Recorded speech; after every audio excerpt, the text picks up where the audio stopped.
Have you ever heard of the saying, old habits die hard? Well, in many people's lives, I think it should be revised to old habits refuse to die at all and instead make themselves comfortable on the couch, binge watching Netflix and munching on chips. My friends, welcome to the world of habits where breaking them is harder than breaking out of a maximum security prison. And you might want to think, what if those habits forged over time could make or break us? For the last 12 months, I've been making tremendous effort to cultivate a lot of good habits that I believe can be life-changing for me. And I've been increasing the rigor to a point that some of the habits actually seem a lot easier to practice. And also some other I really wanted to adopt but just found them too difficult and gave up.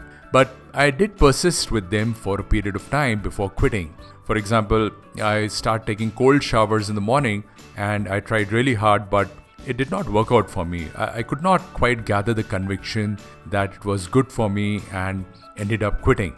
But the thing is that you got to try stuff and see what eventually works for you. And this shot at cold shower was not a wasted effort. If at all, it strengthened my resolve to try new things and experiment.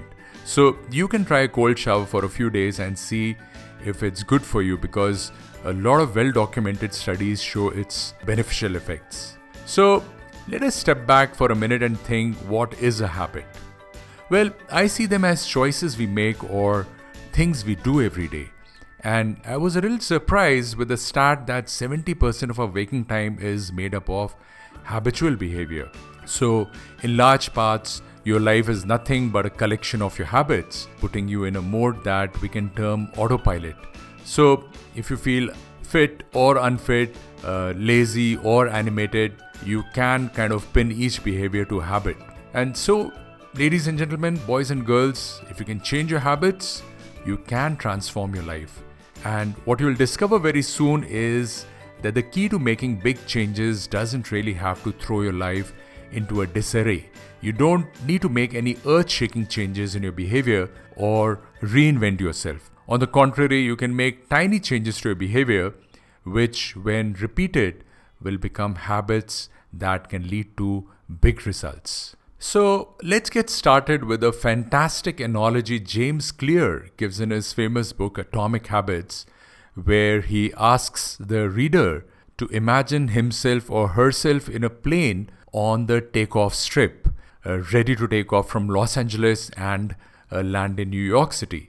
The pilot is efficient and feeds in all the necessary information in the computer, and the plane takes off the runway in the right direction. But a few minutes after the takeoff, the co-pilot changes the flight path by mistake, but only slightly, by 3.5 degrees, which you might think is hardly anything to worry about, just a few feet maybe. So the plane's nose shifts a bit to one side and no one, including the pilot or the passengers, notice anything.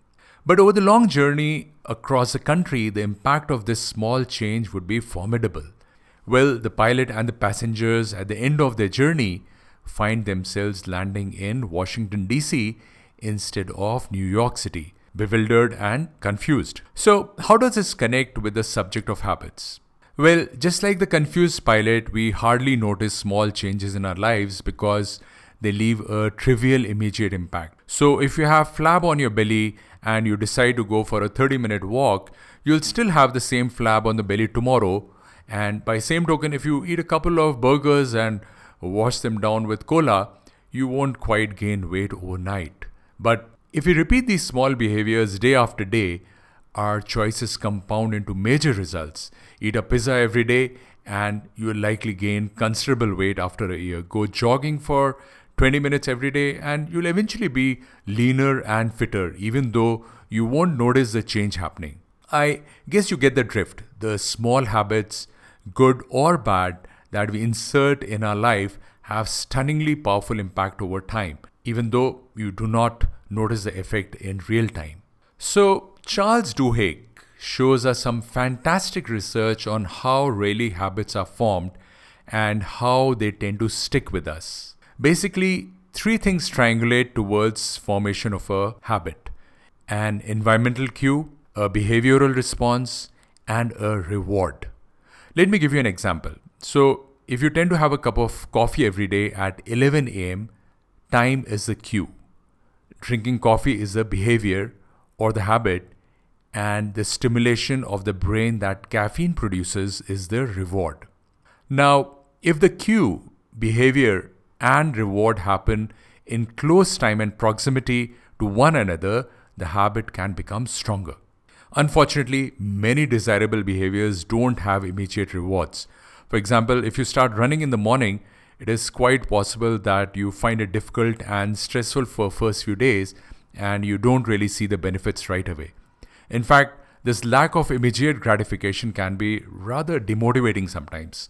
But on the other hand, if you love drinking beer, your desire for it can be triggered by several cues, say end of a stressful day, a rainy evening, or just general boredom, or maybe even when you watch someone drinking beer on TV. So the takeaway is, and I would like you to hear this carefully, we as humans have not really been able to figure out how to organize the environment around us that helps us to form good habits easily. So here is a question for you. Think of whatever I have said so far in an inverted way. Can you tweak your environment to throw in cues that can help you associate with a behavior that you desire and then reinforce the behavior maybe with a reward? The truth is that changing habits can be simpler than you think. There are well-researched tricks that can be used to hack your mind to get rid of bad habits and gain good ones. So let's get started, and here are 5 powerful ways to do so. In fact, the last 3 leverage the neurochemistry of our brain, and I found them extremely practical to use, in fact, to great effect. So the first hack is start small, because a new habit needs to begin with smaller steps, says Alan Stacey, who studies health, habits, and addiction at Claremont Graduate University in California. So if the habit you're trying to establish is a difficult one, the effort and motivation required could be very high. So if you want to lose 15 kilograms of weight, and to do so you decide to do 90 minutes of gymming every day, 6 days a week for next 3 months, then good luck to you. Well, don't get me wrong, because the chances that you'll give up are quite high. But what could be a smarter approach is to start walking 20 minutes every day after lunch. So the lunch becomes your cue. And then maybe hit the gym 2 days a week for 20-minute sessions each. You could also moderate on eating calorie-dense food like cookies and ice creams.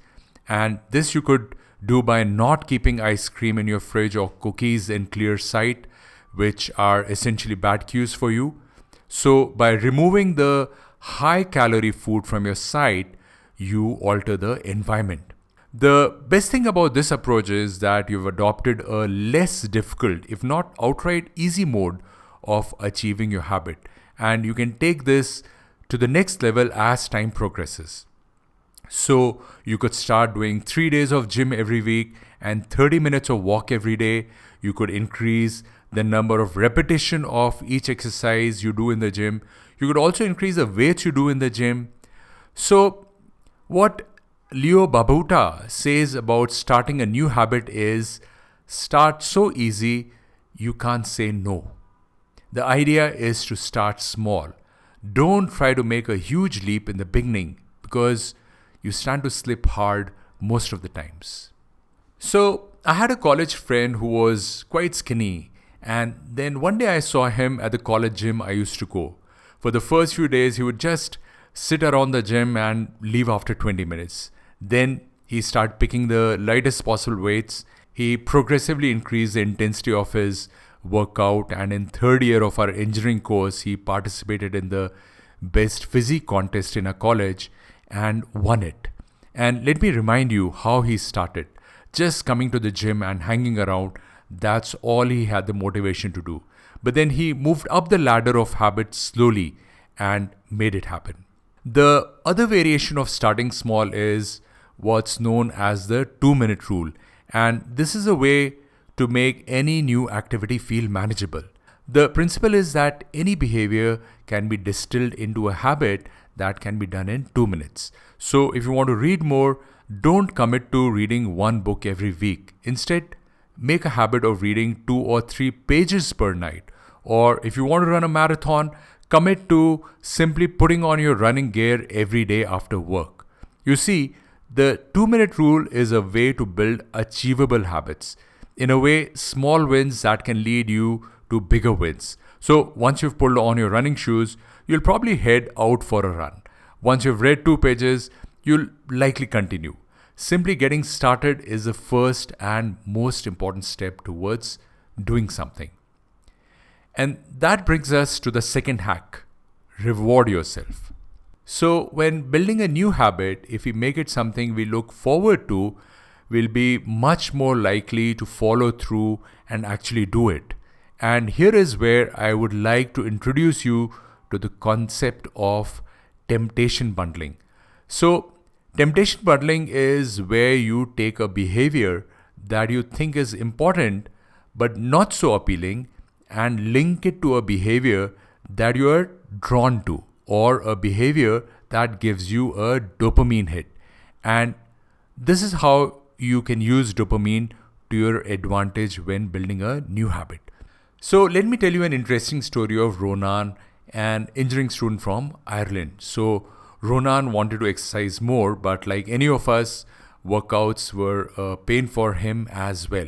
But he did enjoy watching Netflix. So what Ronan did was hacked an exercise bike, and he connected the bike to his laptop and wrote a code that enabled Netflix to run only if he was cycling and at a speed that gave him a good cardio pump. So by linking exercise to a behavior that appealed to him, he transformed a habit that he did not quite like into a pleasurable one. Now, you don't have to engineer a complex Netflix bike contraption to apply this to your own life. There are easier ways to do this. For example, if you need to work out but you want to catch up on the latest videos of Hollywood gossip, you could commit to watching these videos while at the gym after the workout. Or if you want to watch a football match but you need to talk with 10 sales prospects, promise yourself the sports channel after you talk to your 10th prospect. I think you get the drift. Basically, find a way of making those important but boring tasks enjoyable, and you'll be surfing a wave of dopamine while creating positive habits at the same time. So the next 3 hacks are around the deep neuroscience of habits, and I think they're very powerful because I've actually used them and they have worked really well. So a study published in 2010 by Dr. Philippa Lally actually established that it can take anywhere from 18 to 254 days for different people to form a habit. And the habit they studied was taking post-dinner walks, which I'm a regular practitioner of for last several years. And there's some fantastic literature that confirms that a walk post-meal can accelerate reduction of surplus sugar in the blood. In fact, what is more important is the flattening of glucose spikes that we get post meals, which are more detrimental than the actual glucose in the blood. So not only walking post meal can be great for weight loss, but also cardiac health and so on. Well, a walk after dinner is probably quite a simple thing to do, most would agree, but what this study found was that it took some people over 100 days to develop this habit. So what was really happening? Why were certain people able to form habits rather quickly while others took a lot of time? So Dr. Andrew Huberman makes use of a fantastic term coined by him, and he calls it the limbic friction. And in his words, he defines limbic friction as a kind of strain or effort that is required in order to overcome one of the 2 states within your body. One is that of anxiousness, where you're simply very anxious and find it difficult to settle down, or you simply don't feel relaxed, and as a result making progress around a certain activity or engaging in a certain behavior becomes quite difficult. The other state is when you are simply feeling very lethargic or tired to perform the activity which you feel may be important for you. So there are a couple of very powerful ideas as to how you can hack your brain to build up habits that you want as part of better living. So the third hack is what is called the linchpin habits. And linchpin habits are ones that you like, and these habits make it easier to cultivate other desirable habits. So let me explain what a linchpin habit is and how you can leverage it. So as I said, a linchpin habit is one that you enjoy doing. So if I take my example, I love going to the gym 4 times a week and doing a session that can last anywhere between 45 to 60 minutes where I do some serious resistance training. Now, I call this linchpin habit because it helps me to organize, or rather motivates me to cultivate other habits which are linked closely to this habit. So when I go to the gym, I make sure that I sleep well the night before, because if I don't sleep well, I will feel lethargic after the workout, and therefore I make it a point to go to the bed by 10 o'clock. The other thing that happens is that it also motivates me to eat healthy food and encourages me not to keep junk food in my fridge or in my immediate environment. Also, before any resistance training, it is very important to warm up, and therefore I generally run to the gym, which tends to be a nice 15-minute cardio session and helps me to get my zone 2 training or a cardiovascular pump. So this takes us to the fourth hack, where the neural science offers us something called procedural memory, a kind of memory that is a sequence you perform to get a certain outcome. So this is a kind of memory which is baked into your mind, and you do not have to make an effort to recall. An example could be maybe the running track you do every day, or a certain routine or route you take to the office, or even a recipe which you know very well. So this tool comes from a very illuminating article that is titled Psychology of Habit by Wendy Wood and Dennis Rugner, where they tell us that habits form in several ways in our nervous system, one of which is repetition of habits, leading to small changes in the neural mechanism associated with memory. And let me simplify what I just said. So this is a hack that entails a visualization exercise where all you need to do is go through the specific sequence of steps that are required to be done for a particular habit to form. Yes, it's that easy. So I'll give you an example. Let us say you want to get into the habit of reading. Now imagine yourself in your favorite couch at 6:30 a.m. or whatever is a convenient time for you, with a cup of tea maybe, and a book that you want to read. Imagine yourself flipping through the pages, absorbing the content and underlining the important parts and feeling good about all the knowledge you're gaining. And while you're doing this, you're sipping on your cup of tea, and then at 7 a.m. you close your reading session, put the book in the shelf, and move on to your next morning chore. So what you're doing here is visualizing the whole habit in a sequential manner, covering all the steps in your mind. And surprisingly, research has shown that doing this mental exercise even once can shift people towards sliding into that habit with a high probability and actually continuing to do as they move ahead in time. I found this was stunningly simple and powerful. So what is happening is that this visualization technique is shifting your brain or your neural circuit into a certain mindset, and in the process trimming down the limbic friction which would have been associated with the habit. So let us move on to the fifth hack that can help us to reset our neural network towards developing good habits. This tool is called task bracketing, which says that there are certain neural imprints, or you could say fingerprints in your brain, that tell the brain what is the best time to do a certain thing. So in a way, your brain accepts the tasks if done in that time bracket a lot more easily. What this hack requires you to do is divide the entire day into 3 phases. One could be 0 to 8 hours after you wake up. So let us say you get up at 6 a.m. Then the phase starts at 6 a.m. and finishes at 2 p.m. The second phase of 8 hours therefore starts at 2 p.m. and finishes at 10 p.m. And the third phase starts at 10 p.m. and finishes at 6 a.m. the next day. So, phase 1, which occurs after you wake up, creates a certain neurochemical signature in your brain, which is independent of what you do. In this phase, certain neurochemicals like dopamine tend to be at a higher level.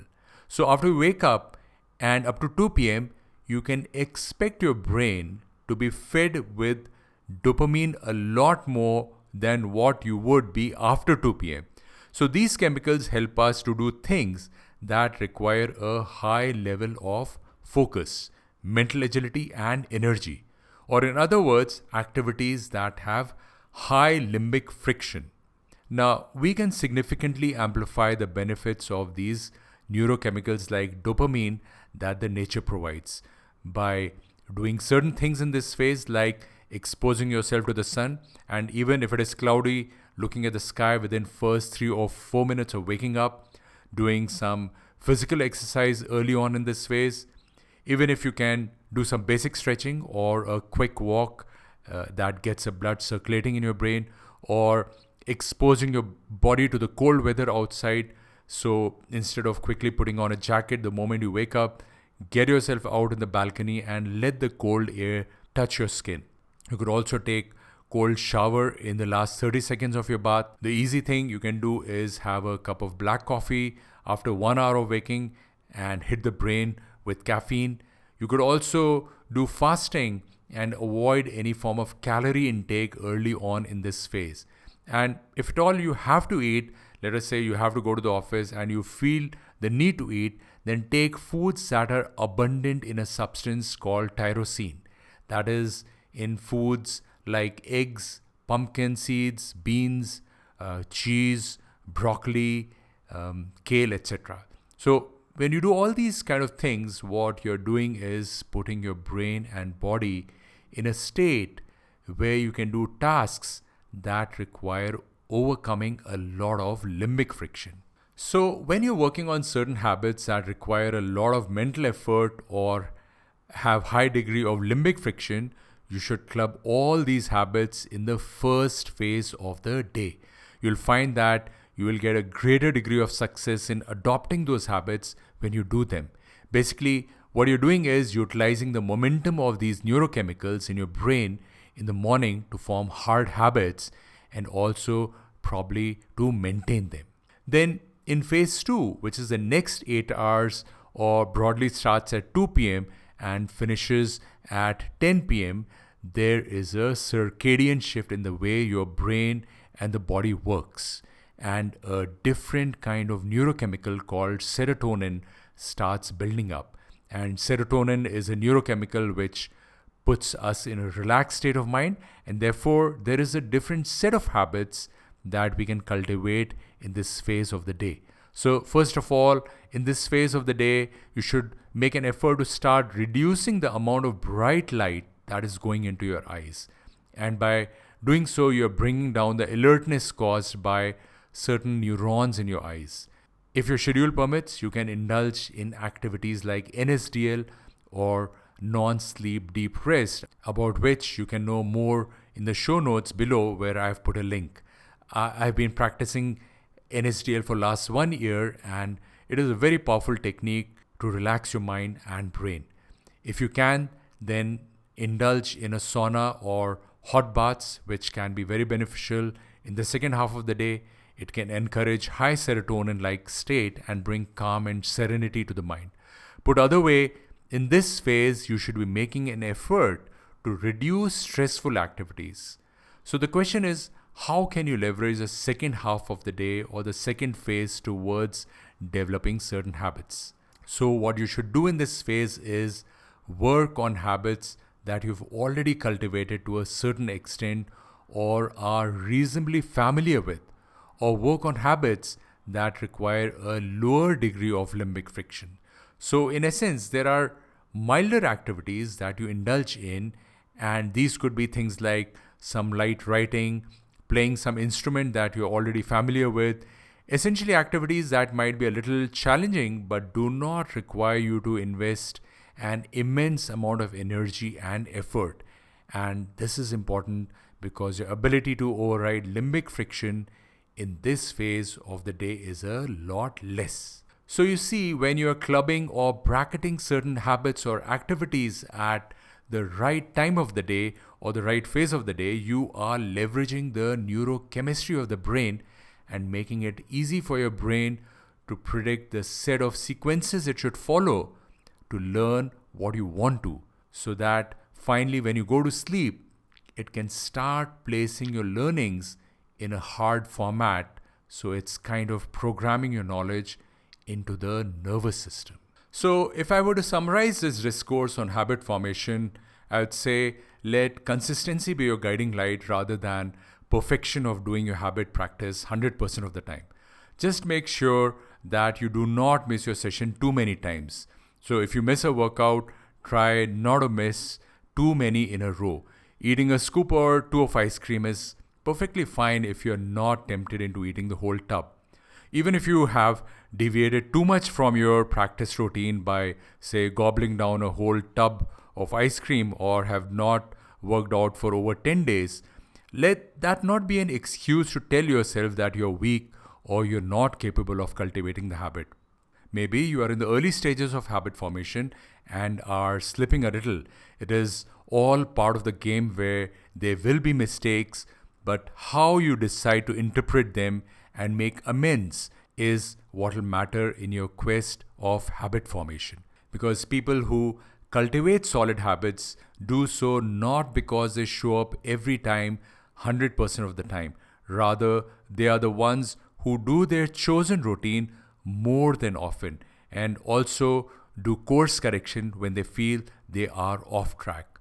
In conclusion, developing good habits is a journey worth taking, and with these 5 hacks, you are ready to set sail on your voyage to a better you.